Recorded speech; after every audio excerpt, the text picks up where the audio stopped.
Bonsoir à tous, bienvenue dans ce journal dont voici les titres. Le système des Nations Unies en Guinée rassure le Premier ministre de son soutien financier au processus électoral de 2013. L'eau source de vie, l'eau de robinet sous menace de pollution, l'exploitation minière en amont de la source de Yessou est pointée du doigt par la SEG. Us et coutumes, malgré les temps et la modernité envahissante, les noix de cola conservent leur place dans la société. La confirmation en pays Thomas au sud de la Guinée avec Ibrahima Keïta.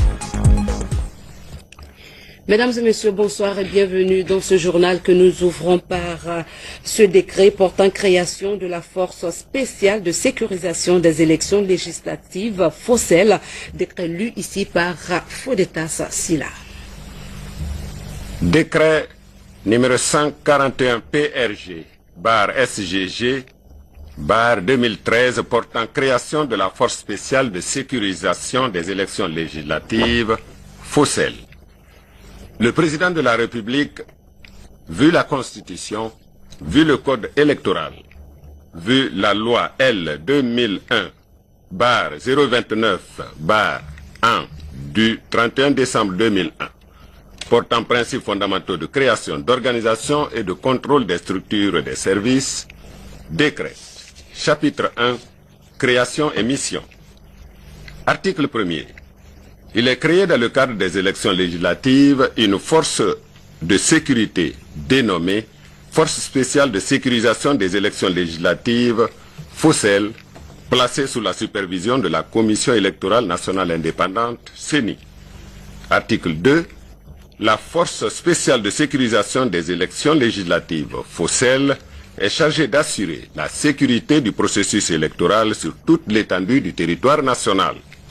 À cet effet, elle a pour mission de maintenir la paix, assurer la sécurité, ainsi que la libre circulation, la défense des personnes et de leurs biens sur l'ensemble du territoire national avant, pendant et après les élections législatives de 2013.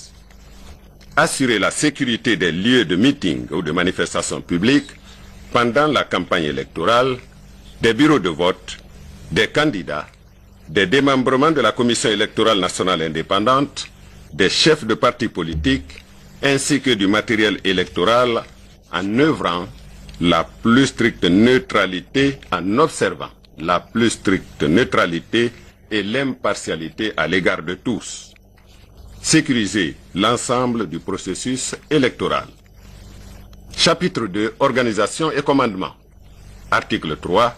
La FOSEL comprend un commandement opérationnel, un état-major. Section 1. Commandement opérationnel. Article 4. La FOSEL est placée sous le commandement du haut commandant de la gendarmerie nationale, directeur de la justice militaire et du directeur général adjoint de la police nationale, tous nommés par décret. Article 5. Pour la constitution des cellules opérationnelles, le haut commandant de la gendarmerie propose des gendarmes et le directeur général de la police nationale propose des policiers qui sont nommés par arrêté du ministre de la Sécurité et de la Protection civile. Article 6. Au niveau des régions, les éléments de la FOSEL sont commandés par un officier de la gendarmerie, secondé par un officier de la police nationale, nommé par arrêté du ministre en charge de la sécurité sur proposition du commandant de la FOSEL. Article 7.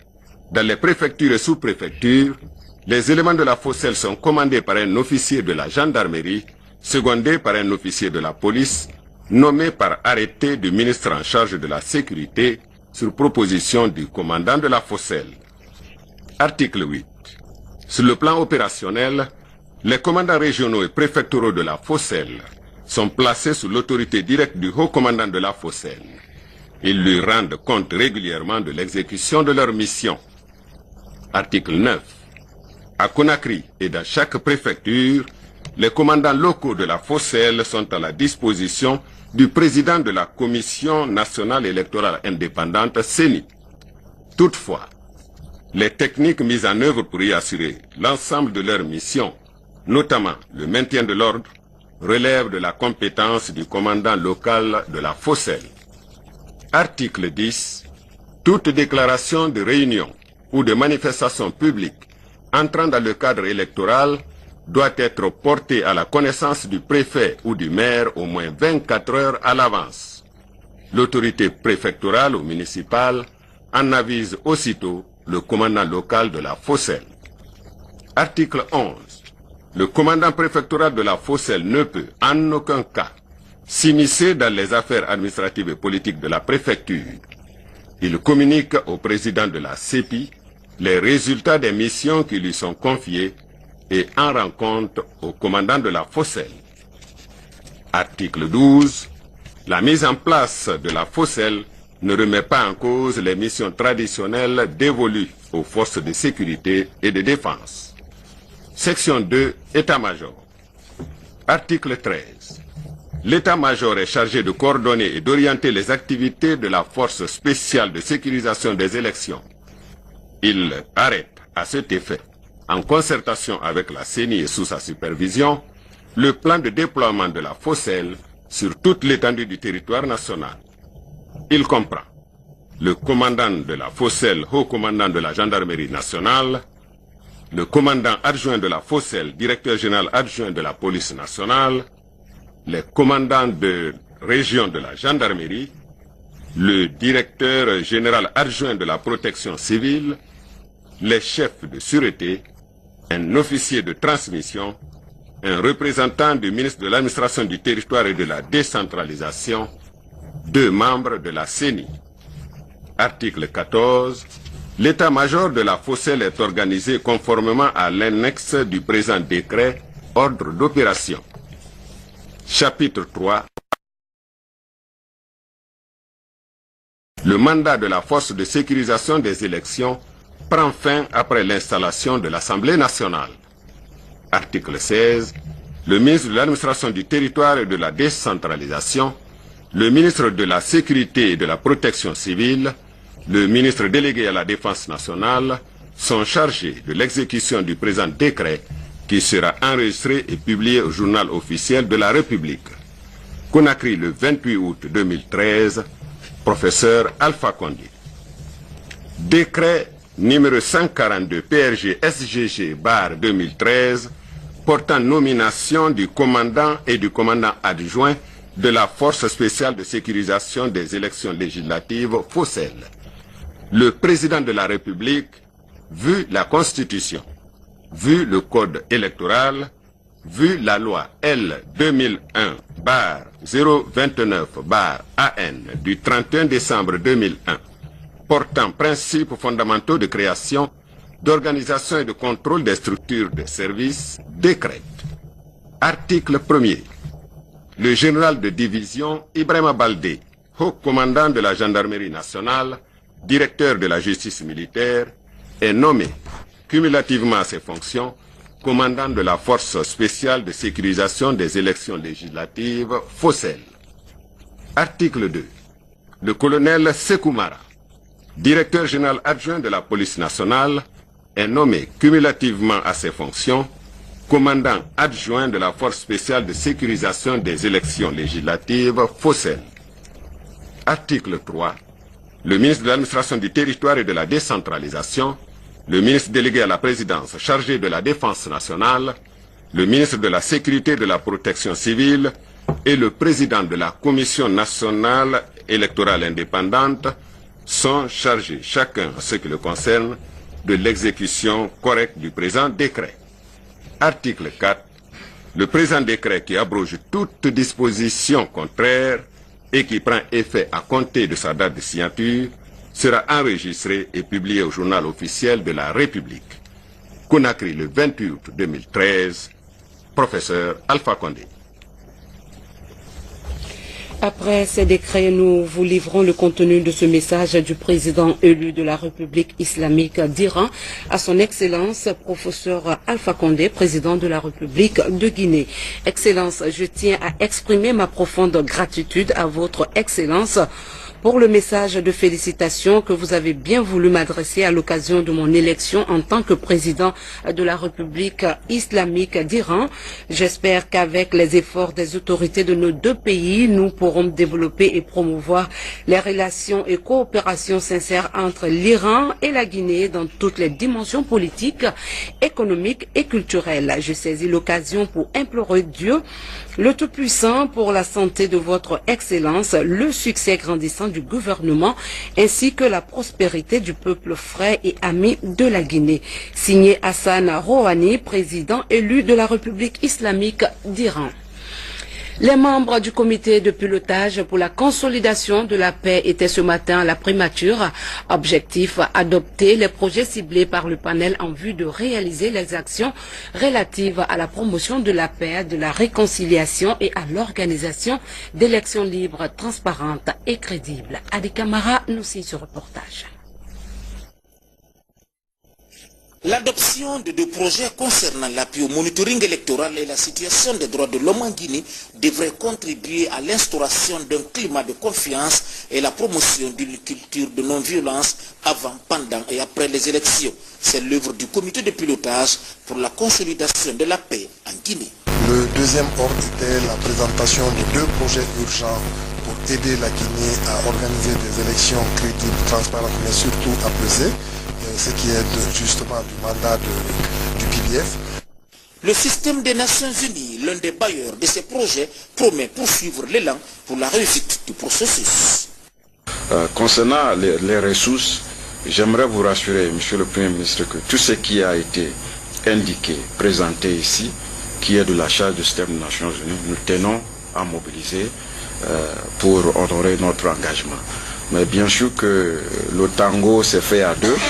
On compte aussi sur le gouvernement, parce que même si j'ai dans le cas de Fossipel, le budget proposé s'élève à 5 millions et autres, nous on contribue à moitié.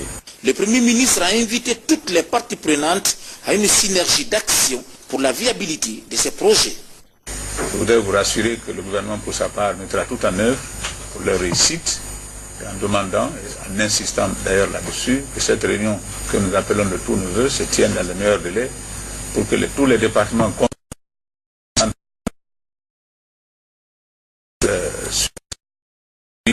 au niveau du gouvernement la réussite ou, n'est-ce pas, je ne dirais pas, l'échec des composants de ce projet. Tous ces projets et actions soutenant des élections crédibles devraient à l'achèvement de la transition et à la consolidation de la paix en Guinée. La femme guinéenne s'intéresse de plus en plus aux intérêts généraux de sa nation pour parfaire sa connaissance en vue d'être représentative à l'Assemblée nationale. Un document pouvant faciliter sa promotion a été validé par les filles et femmes des partis politiques. Ceci grâce à l'appui financier et technique de OSIWA et de NDI en collaboration avec le CONAG DCF. Mahmoud Bari. Cette quarantaine de candidates aux élections législatives du 24 septembre prochain réfléchit sur le guide de la députée. Un exercice qui devrait amener les femmes politiques à cerner les contraintes liées à leur mission. Mieux, elles vont discuter de l'implication des femmes dans le relèvement du statut de la Guinéenne. Initié par le cadre de concertation des filles-femmes des partis politiques avec le soutien financier de OSIWA et du National Democratic Institute en collaboration avec la CONAG DCF, cette activité vise à promouvoir la femme politique. Il faut que la femme députée sache le rôle qu'elle doit jouer plus tard à l'hémicycle. C'est pas pour aller dormir à l'Assemblée et qu'elle sache que c'est vraiment contraignant. Cet important document devant servir de guide à la femme députée vous est soumis pour appréciation. La maîtrise des instruments juridiques et le renforcement des capacités des femmes candidates aux élections législatives participent à la consolidation de la démocratie et de l'état de droit. C'est un outil vraiment pertinent pour les orienter, pour les préparer à l'avance, avant même d'entamer leur fonction de député, pour qu'elles puissent vraiment jouer leur rôle pleinement, non seulement pour la défense des intérêts des femmes, mais aussi pour les intérêts de l'ensemble des Guinéens. Ce document, le guide de la députée, est un outil par anticipation pour faire en sorte que, contrairement à ce que les gens pensent, quant à la participation donc des femmes dans le cadre donc de la prochaine Assemblée nationale, que les femmes puissent être renforcées et puissent donc être suffisamment dotées d'un certain nombre donc d'outils devant leur permettre de jouer efficacement et professionnellement leur rôle dans le cadre donc de leur fonction législative. Avec l'appui des partenaires du processus électoral, le cadre de concertation des filles, femmes, des partis politiques entend créer une synergie pour que la femme politique participe aux instances de prise de décision en Guinée. Comme je vous le disais tantôt, les femmes demandent à être présentes dans les prises de décision. Pour preuve, chaque liste électorale doit contenir au moins 30% de femmes pour les législatives du 24 septembre prochain. Un premier pas a été franchi, mais le plus important reste à venir. Actualité oblige, c'est le grand format de la rédaction réalisé par Emmanuel Milimounou. Le code électoral guinéen, en son article 129, dispose qu'un quota d'au moins 30% soit réservé aux femmes sur les listes des partis politiques. Pour cette couche majoritaire de la population guinéenne, il s'agit tout simplement de la reconnaissance d'un combat légitime. Normalement, on ne devait même pas obliger ces partis politiques à respecter ce quota. Ces partis politiques devaient automatiquement donner une priorité aux femmes. C'est le temps où il faut dire, genre, il faut 30%, 20% des femmes. Non. Il faut que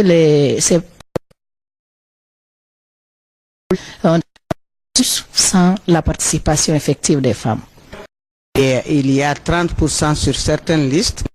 La couche féminine est pourtant au plus important niveau de fonctionnement des partis politiques. Je crois que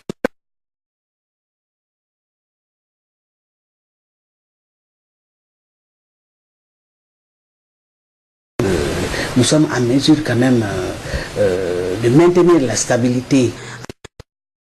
Le Parlement guinéen trouverait avec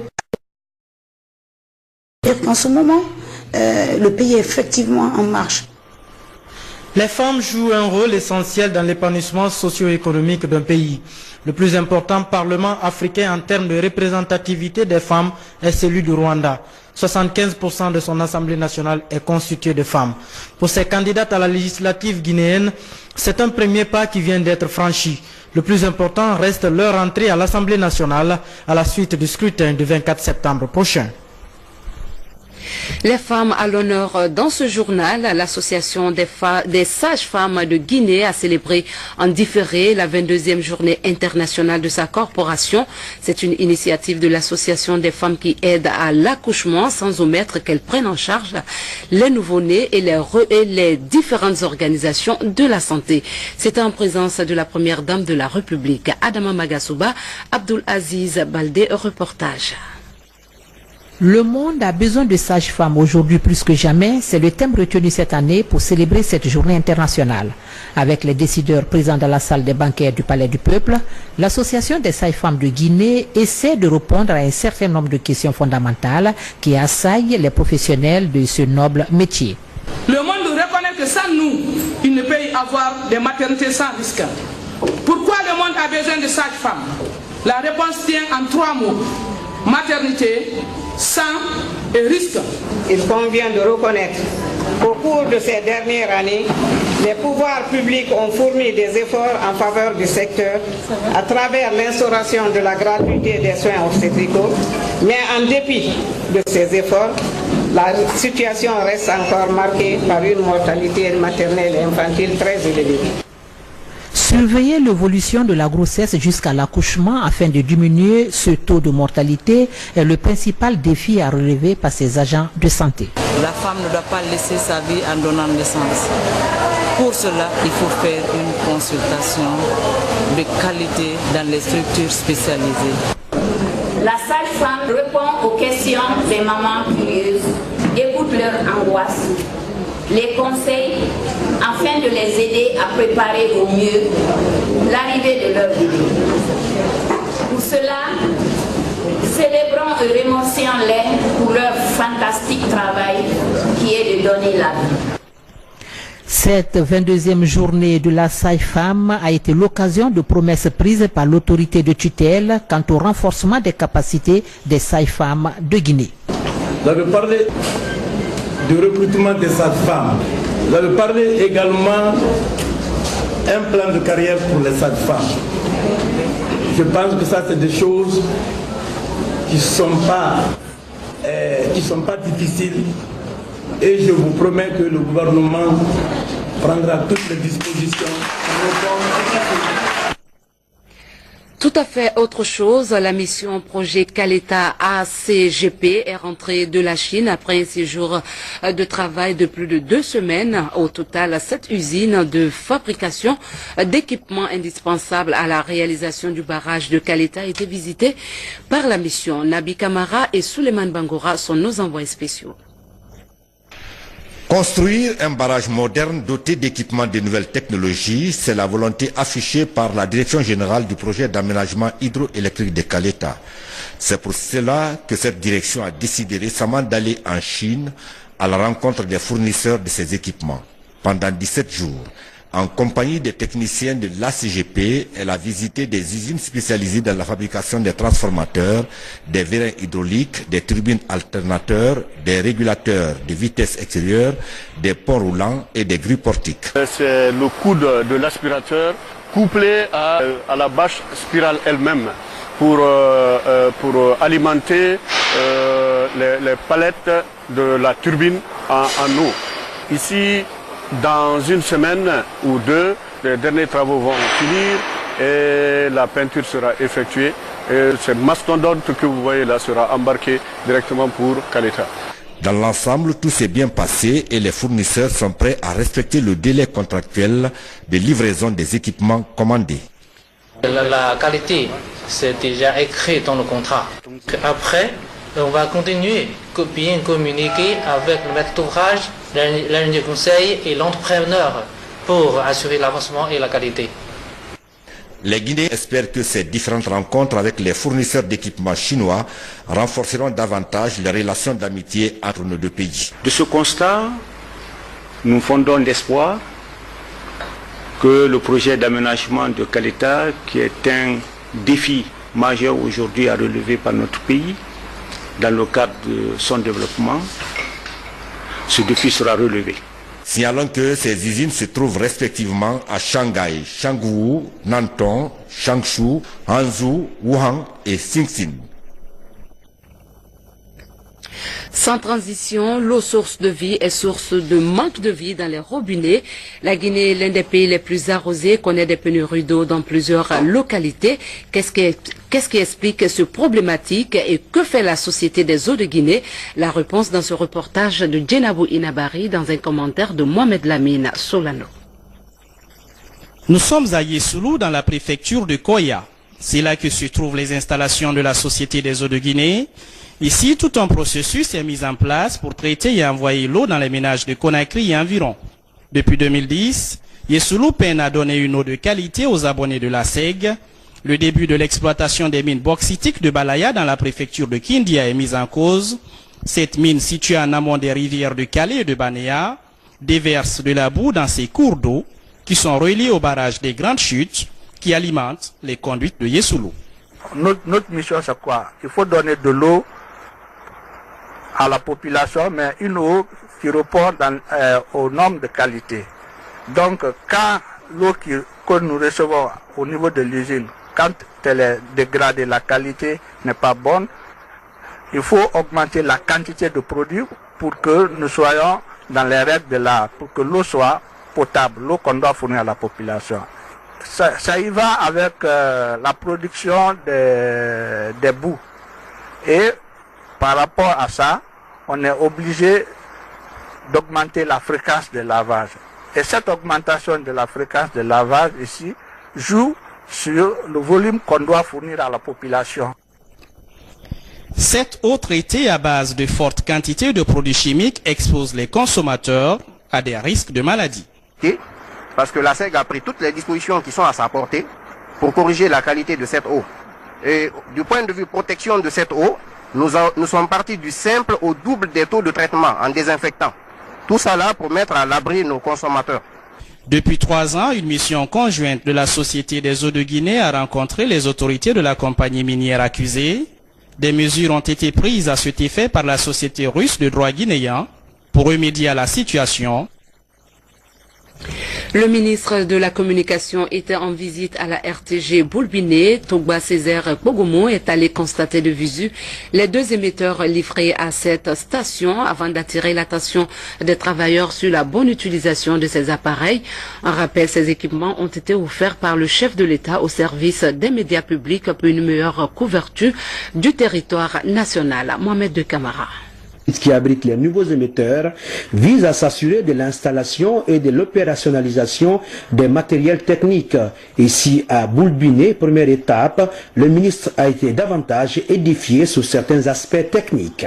20 émetteurs de télévision, 25 émetteurs de radiodiffusion FM. Nous avons obtenu plusieurs convertisseurs DCAC pour nos installations sur les sites. Un lot de pièces de rechange qui va servir à dépanner les émetteurs radio et TV actuellement défectueux. 2 liaisons faisceaux FH pour secourir la liaison actuelle Coloma-Boulbiné et assurer les retransmissions en direct. Les responsables de la RTG Boulbiné ont salué tout d'abord le déplacement du ministre avant d'énumérer quelques problèmes qui continuent à freiner le bon fonctionnement de ce service des médias publics. Nous avons un besoin de mobilité pour des reportages, des magazines et des documentaires. Nous aurons pour cela besoin de 3 véhicules 4x4, formation de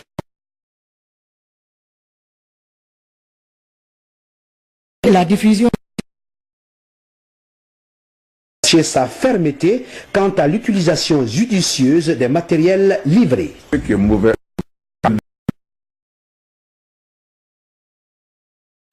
On remet du matériel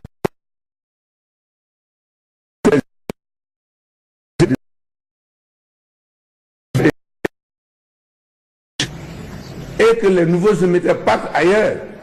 À la fin, le ministre de la Communication a fustigé le au niveau de cette maison. Comme je vous le disais dans les titres, la cola vient du colatier, un arbre d'Afrique. Elle a un rôle primordial dans la culture et la tradition africaine en général. Mais chez les Thomas de Massanta, la cola joue un rôle particulier, ce qui fait d'elle un élément fondamental dans la croyance et autres mœurs. Découvrons les valeurs de cette noix avec Ibrahima Keita. Les noix de cola. Ces précieux fruits ont des valeurs incontestables dans la société traditionnelle africaine, surtout celle guinéenne. En plus de leur rôle et de leur place dans l'accueil, le mariage, le baptême, ils sont considérés comme un signe de respect envers les personnes âgées, la belle famille et autres. Dans la société lomane de Massantan par exemple, en plus de toutes ces valeurs, les noix de cola servent de trait d'union entre les morts et les vivants. Vous avez fini d'enterrer votre mort. Vous devez lui poser la question de savoir est-ce qu'il est bien arrivé chez les ancêtres. On prend une noix de cola, nous fendons en 2, on a les 2 cotylédons, le neveu du défunt va lancer ces 2 cotylédons en l'air. Lorsque les 2 cotylédons tombent sur le dos, ça veut dire que le défunt n'a pas encore accepté ce que vous lui demandez. Mais lorsque un cotylédon tombe sur le côté ventral et l'autre sur le côté dorsal, alors vous avez la chance d'être entendu par le défunt. Et tout ce que vous lui demandez, le Thomas pense que le défunt va exhorter. Selon la tradition loma, les morts jouent un rôle dans la gestion et le bien-être de leur famille. Dans cette croyance, les Thomas croient en Dieu lieu de séjour de leurs morts. Le Thomas croit que les défunts ont une grande puissance. Et d'ailleurs, ils situent leur village à 2 niveaux. Quand quelqu'un meurt, le Thomas pense qu'il va rejoindre les ancêtres qui sont regroupés quelque part sous la terre, dans un village qu'on appelle Gové-Alaz, c'est-à-dire le village des morts. Le deuxième village des morts que le Thomas a toujours Cru, c'est le village chez Dieu. On appelle ça Galatazo. Gala veut dire Dieu en loma, Tazo veut dire le village. Ces deux concepts constituent des éléments fondamentaux dans la croyance en pays Toma. Ici, on pense que la supériorité de Dieu ne permet pas à un être humain de s'adresser directement à lui. Une culture encore respectée dans le pays Loma, une communauté qui reste fortement attachée à ses valeurs culturelles. Parole de candidat, Aboubakar Kamara reçoit les représentants de la GESI et de l'UGDD, des partis qui présentent des candidats à Kaloum et Zérékoré.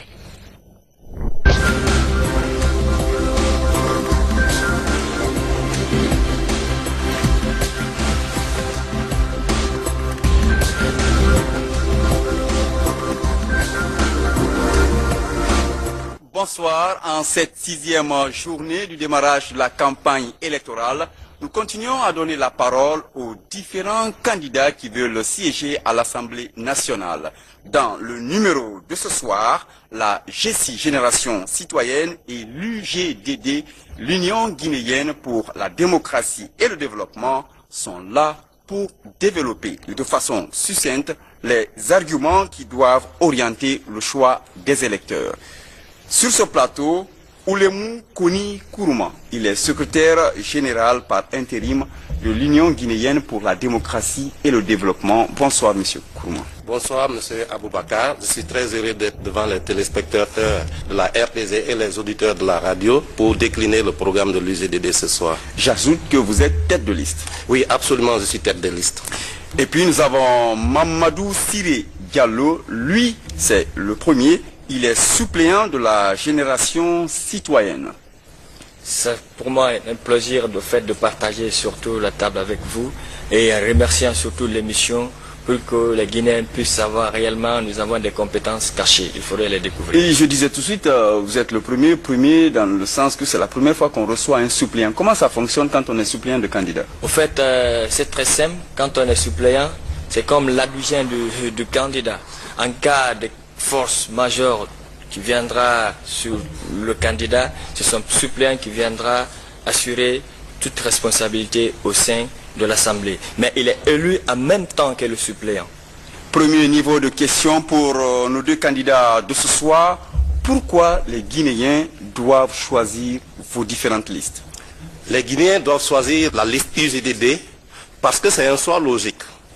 Nous sommes tous conscients de ce qu'en Guinée aujourd'hui, ça ne va pas. Nous sommes aussi conscients de ce que la plupart des autres candidats qui se présentent pour solliciter votre suffrage, c'est les mêmes personnes qu'on a vues pendant les 50 dernières années. Leur gestion a abouti là où nous sommes. Les Guinéens ne doivent pas renouveler le bail. C'est le même discours qui revient là, c'est comme un peu récité là. Les Guinéens ne doivent pas renouveler le bail de ceux qui nous ont amenés là. La deuxième raison pour laquelle ils doivent nous choisir, c'est qu'il y a une génération de jeunes compétents, formés ici et ailleurs, qui ont travaillé dans des institutions où la compétence est la règle et qui veulent mettre cette compétence à la disposition de la Guinée. Cette génération, c'est celle de l'UGDD. La troisième raison pour laquelle ils doivent nous choisir, c'est-à-dire nous avons des projets concrets dans les domaines où les problèmes de la Guinée nous assaillent. Est-ce que c'est la première fois que vous participez à une course électorale? Absolument, c'est notre première participation. La GESI, pourquoi les Guinéens doivent faire porter leur choix sur votre liste ou bien sur votre candidat? Pour nous, c'est simple, le fait que nous sommes sur la circonscription de Kaloum. Donc ici, par le passé, nous connaissons que réellement Kaloum, au fait, s'élargissait sur les parties de la commune de Matam, de Dixine, de Ratoma, et comme centre-ville aussi qui était prévu sur le plateau de Koloma. Donc notre vision aujourd'hui, c'est de faire en sorte que réellement ces projets soient mis en place. À travers le projet de société de la GESI, on cherchera à élargir les bandes de terre vers la mer en construisant ici des, comment on appelle, sur le littoral. Est-ce que ça c'est des projets d'un député? Oui, bien sûr, parce qu'une fois à l'Assemblée, il faut faire en sorte pour faire imposer ces lois. Deuxième niveau de question pour nos deux candidats. Qu'est-ce que vous avez de différent que les autres ne proposent pas? C'est la promotion de l'emploi jeune de façon efficace. Nous allons promouvoir l'emploi jeune à travers deux axes majeurs. Le premier axe, c'est l'offre d'emploi. L'offre d'emploi, ça veut dire que nous allons mettre les dispositions pour que la jeunesse guinéenne soit qualifiée en vue de faire le travail pour lequel il aura été formé. Pour cela, 15% du budget de l'État sera alloué au secteur éducatif. En dehors de cela, pour les gens qui sont déjà formés... Ce sera une proposition de loi. Ce sera une proposition de loi. Pour cela, les personnes déjà formées, nous allons installer dans chaque région de la Guinée des centres de réadaptation et de perfectionnement, de telle sorte que les jeunes qui sont sortis et qui pour le moment ne peuvent pas travailler dans les entreprises puissent aller acquérir en 6 mois les compétences nécessaires pour qu'ils puissent effectivement trouver un boulot. Le troisième niveau, c'est la demande d'emploi. Comment faire pour que les investisseurs viennent travailler en Guinée? Monsieur Cyril Diallo. Au fait, chez nous, au niveau de la circonscription de Kaloum, on s'investira pour que Kaloum soit propre. On essaiera, comme je le disais, de créer des espaces verts, des lieux pour les jeunes, afin qu'ils se divertissent. Les autres n'ont pas ça dans leur programme. On engage, mais la stratégie, comment ils le feront. Et d'une part aussi, le fait qu'il y a trop d'embouteillages, nous chercherons à délocaliser certains ministères qui se trouvent au centre de ville, voire même, s'il faut, la présidence de la République. Parce que Kaloum, c'est un milieu purement administratif. Je pense ici, le port a sa place réellement à Kaloum, qui permettra ici d'avoir beaucoup plus de recettes économiques pour la nation. On a d'autres projets pour les îles.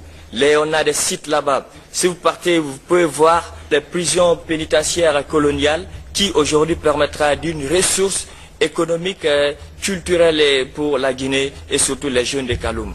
On a trop entendu parler de Kaloum avec M. Diallo. Monsieur Kourouma, est-ce que vous serez aussi en compétition à Kaloum ou bien vous serez vous ailleurs au niveau de l'uninominal? Nous avons une liste nationale donc, qui couvre tout le pays. Nous avons une liste uninominale à Zérékoré. Donc notre candidat à la liste uninominale de Zérékoré, c'est un entrepreneur qui a beaucoup travaillé donc, pour cette ville et qui connaît les problèmes de cette ville. J'invite les habitants de Zérékoré à voter pour CC Patrice Abba. Pour qui les populations de Kaloum doivent voter? Le message que je pourrais lancer à la population de Kaloum, c'est de voter Fodé Mohamed Souma, le président de la GCI. C'est Mamadou Cyril Diallo sur le suppléant. Mais vous allez excuser pour m'exprimer ici en Soussou. Ora keto tam takui forêt Guinée. Ora folora de be eraba moi affiché bofé. Moment que le système depuis vous affiché gaku, risarana ya na ma affiché bofé et na mora bandero le bofé. Là c'est une autre bataille qu'il faudra engager et gagner. Nous vous remercions pour votre participation dans cette émission. Nous recevrons prochainement la GCI le 17 septembre. Certainement que Kaloum aura arrêté de déchirer vos affiches. Oui. Et l'UGDD est attendu ici le 18 septembre prochain. Demain, nous serons avec les candidats des partis UNR et PNR. Nous vous souhaitons une excellente suite de campagne électorale. Merci. Merci à vous. J'espère que vous allez vous donner la meilleure aussi. Bien sûr, ouais, mais nous sommes ensemble, hein, nous avons les mêmes thématiques, nous défendons la jeunesse.